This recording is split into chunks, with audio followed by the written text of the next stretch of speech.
madam बोललं संजय तुला बघून नाही का चालता येत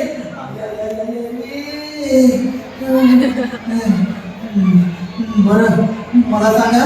तुम्ही इथे राहत होतात ना होय गुरुजी आम्ही इथेच आलो होतो पण इथे तर आपली मुले कोणीच दिसत नाही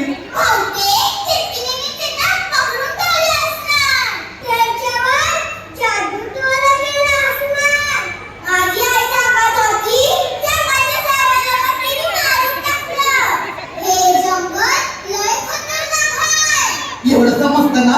मग इथे यायची काय गरज होती का आम्हाला वाटलं चिठ्ठी बघायला मिळेल माझं तर स्वप्न आहे चिठ्ठी बघायचं पण चिठ्ठीचा आवाज आल्यावर पळून का गेला आधी तूच कळलास मित्रा भागबाई सारखा अरे गप्पा बसा चित्रिका पादुको कॅटरीना कैफ यांना बघायचं स्वप्न बाळगायचं सोडून चेकिंग बघायचं स्वप्न कसं बाळगताय बरं आता कुणी घाबरू नका हा चला आता आपण मुलांना शोधूया गुरुजी मला असं वाटतंय की मोठी पोरं तिकडून मागच्या जंगलात गेली असणार गुरुजी चॅटिंग कशी दिसते मी नाही पाहिली पण छान दिसत असणार छान दिसते मग चॅटिंग माझ्या आईसारखी दिसत असणार कारण माझी आई पण छान दिसते ए गप्पा बस माझी आई छान दिसते नाही माझी आई छान दिसते माझी अरे गप्पा बसा चिटकिडीचं नाक मोठं असतं नख मोठी असतात केस मोठे असतात ते विद्रूप दिसते विचित्र दिसते मी तुमची मस्करी केली किती छान दिसते आता गप्पा बसा चला आपण मागच्या जंगलात जाऊया आणि मुलांना शोधूया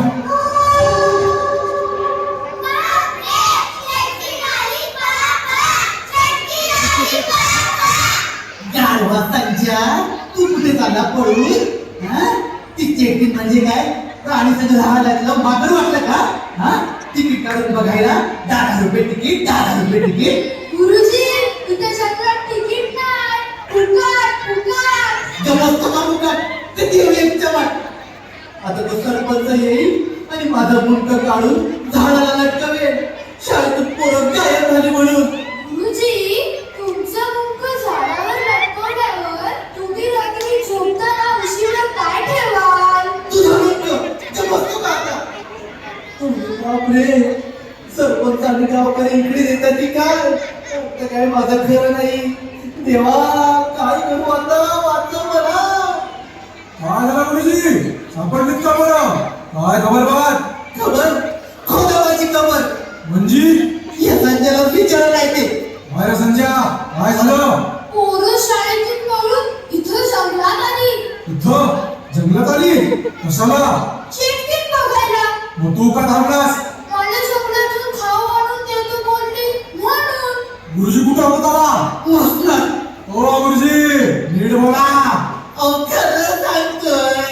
शाळेचे ट्रस्टी ऑफ झाले तुम्ही इथे नव्हता कोणीतरी जबाबदारी घ्यायला हवी की नको पोचवणार कोण त्यांना हे समजा ठीक आहे पण या गडबडीत पोरं गेली ना बोलून घंटा जंगलात त्यांना सवयच आहे शाळेतून पळून जायची अभ्यास नाही झाला पळून जा शुद्ध लेखन नाही झालं पळून जा गुरुजींना शेती लावा पळून जा माझे बघायला करताय काय का हो गुरुजी आता काय करायचं ते बोला कुठं सोडायचं त्या पोरांना गुरुजीला सांगायचं सगळ्या गोष्टीला यो जबाबदार आहे त्यांचीच आहे तर पोरं सांभाळता येत नाही त्यांना नाही तर काय गुरुजी म्हणायचं का घुबड म्हणायचं यांची म्हणा घुबड म्हणा काढव म्हणा नाहीतर हाना मारा मारा म्हणा मारा या अहो पण या सगळ्या गोष्टीला सरपंचाचा मुलगा हरणे जबाबदार आहे खबरदार माझ्या हंड्याला कोणी जबाबदार धरलं तर तुमचा नाही माझा हक्क आहे व्यवस्थित का हरणे माझा आहे आमचा कसा हन्या माझा आहे नाही हंड माझा हाय माझा आहे आता घर बसा नंतर भांडा ए बाळानो आवाज खाली मी सरपंचाची बायको आहे या सरपंचाचा नवरा